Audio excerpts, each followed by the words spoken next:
कई लोग कहते हैं हमारे घर में लक्ष्मी तो बहुत आती है, कमाई बहुत आता है, महीने में लाखों कमाई करते हैं, लेकिन टिकता कुछ नहीं। जितना कमाते हैं ना उससे ज्यादा खर्चा हो जाते हैं।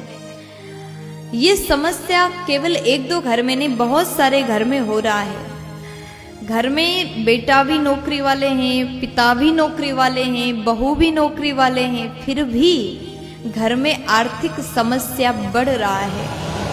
कितना भी कमाई कर लो लेकिन पूर्ति नहीं हो रहा है।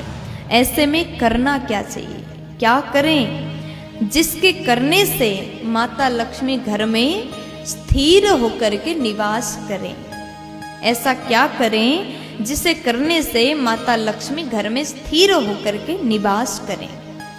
बहुत से लोग ऐसा सवाल करते हैं, लेकिन आज मैं आपको बता देती हूँ सुंदर उपाय। तो आपके घर में लक्ष्मी टिकती नहीं तो ये काम अवश्य करिएगा।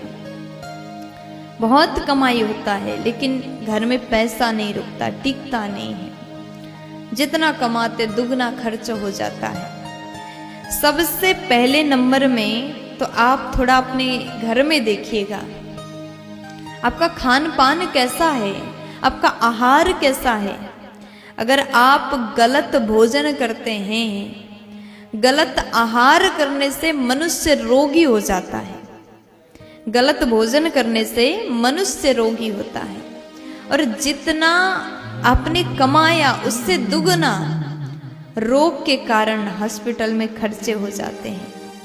उसमें आपका बस भी नहीं है, आप क्या कर सकते हैं? इसलिए भोजन को शुद्ध करिए, आहार को शुद्ध बनाइए। अगर आप शुद्ध आहार करते हैं तो आप बीमार नहीं होंगे। बीमार नहीं होंगे तो हॉस्पिटल में इतना खर्चा नहीं होगा, पैसे नहीं लगेंगे। तो आप आहार को शुद्ध बनाइए।